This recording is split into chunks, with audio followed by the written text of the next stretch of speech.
Hey, how's it going, everybody? Welcome back to Art of Creation Homestead. My name is Jason, and here in Southwest Ohio, it's cold and dreary, okay? But behind me is an empty garden plot that's full of hopes and dreams and promise for the future, right?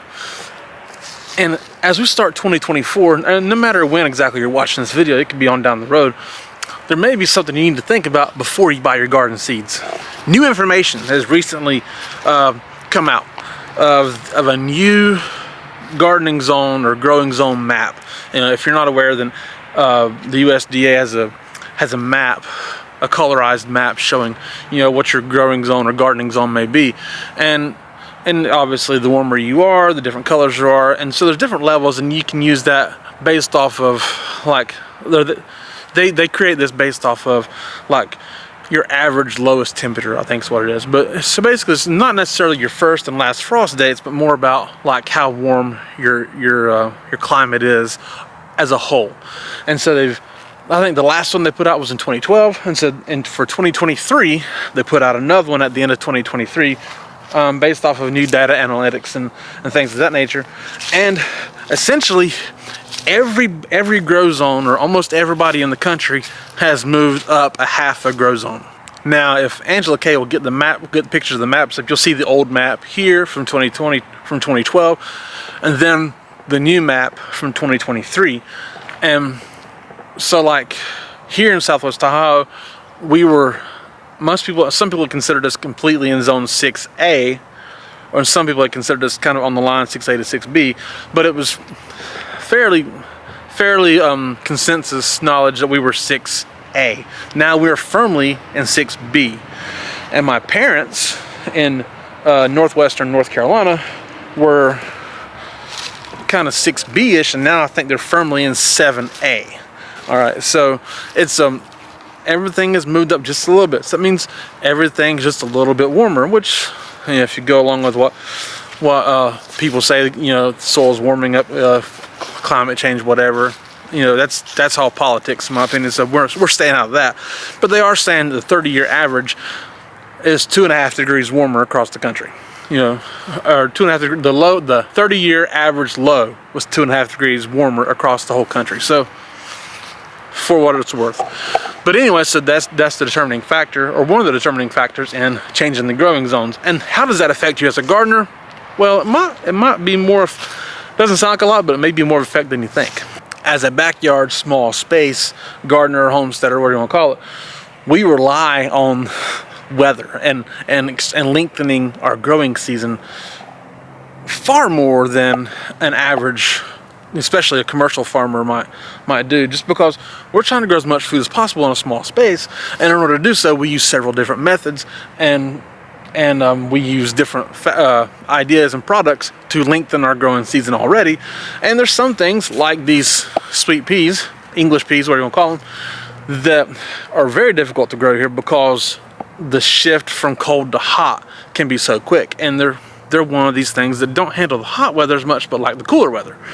So they require different seasons, as well as like this lettuce that's inside this green stalk. You can see in there a little bit, maybe. Obviously, it's a little beat up from the extreme cold we had a couple of days of, but for the most part, we still have lettuce in there, and some of it has even regenerated some from where we cut. And those are examples of things that we grow that we have to pay attention to the weather on. So now, as we look forward in the planning, there's things that we figured out, and also from the growing zone also, that hey, maybe we can plant this a little earlier in the season and get away with it, or maybe start it a little bit later in the season and get away with it. And while these peas took a beating from some 17-degree weather that we had that was just too much for me, even though they were covered, the cover did come off of them too, by the way, in the middle of the night. But anyways, while they took a beating from that, we did learn from this experience that maybe we could get them planted a little earlier in the year and get them in the spring. And now also from this growing zone, we see that as a whole, now we pay attention to the weather quite a bit on our own, so we can kind of have our own memories and data and analytics that we can kind of keep up here in the old natural memory bank. We've seen that it's beginning to be more possible to get them grown earlier in the spring, to get the seeds germinated earlier in the spring, so we can have them a little bit earlier in the year.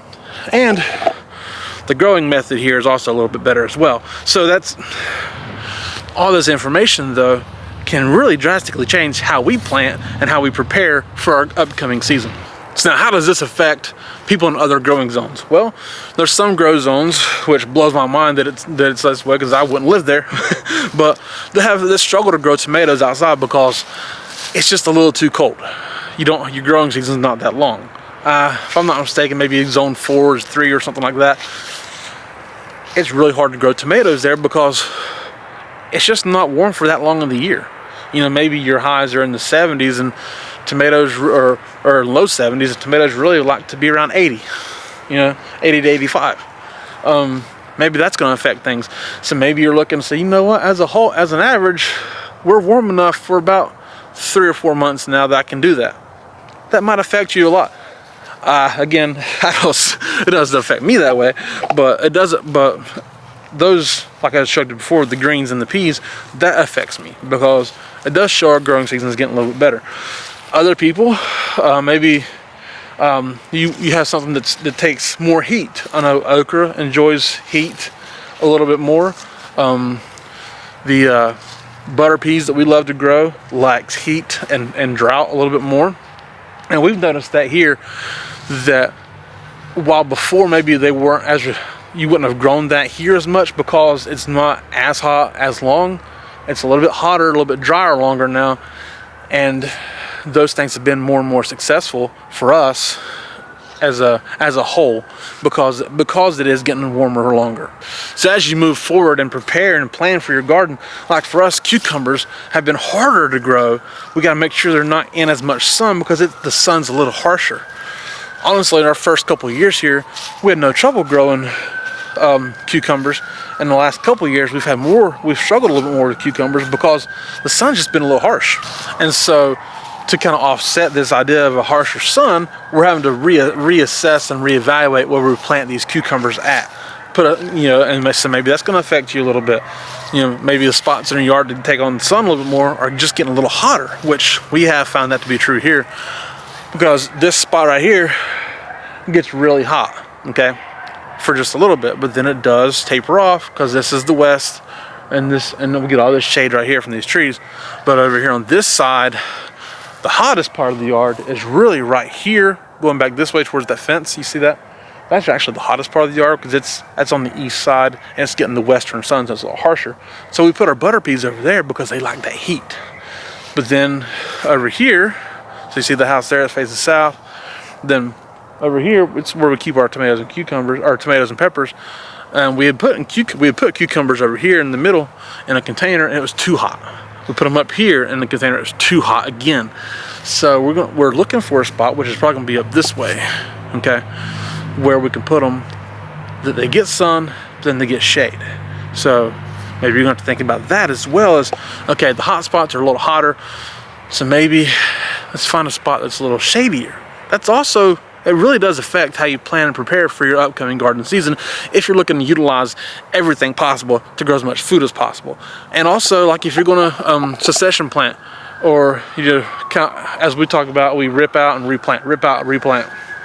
And we might plant a different crop in a spot that had something else in it, which is really how we use our green stalks and our grow bags, is that we plan, greens in the spring. Okay, so maybe we get the greens in just a little bit earlier. And when it's too hot for the greens, we'll put like bush beans in the green stalk. And because the bush beans only take a couple months, so once they germinate and grow out, we can actually get another round of greens in there. So that helps us to understand when we can start that process a little bit better and how long it's going to take us. But also in like grow bags, if we have potatoes in those grow bags, can we get those potatoes in just a little bit sooner so we can start that process a little bit sooner? It's a good possibility we can, and it's because when those potatoes come out, we'll then have grow bags available for and soil available for something else. It's all about growing as much food as possible and utilizing your space and your soil and your mediums, your growing mediums, to grow as much food as possible, because you have to be efficient. You have to be efficient with what you're doing in order to be as economical and as productive and successful in what you're doing as possible as well. Because these are all things that backyard gardeners, backyard homesteaders think about. So if you want to be as economical and productive and successful as possible, then you got to pay attention to your growing zones. And your growing zone has probably changed, and it's creating new information and new data that will actually benefit you if you pay attention to it right and really focus in on utilizing it correctly. So as you move forward and buying your garden seeds and thinking about what you want to grow and how do you want to grow it and what avenues do you want to utilize the best way possible, look at your growing zone. Think about how hot your areas get, which takes on more sun, which spot gets too hot, which spot gets too cold. Get your products that are available, get them, utilize them, and grow as much food as possible. All right. So thank you guys so much for watching. I do appreciate it. My name is Jason. This is Art of Creation Homestead. We love y'all. God bless you and goodbye.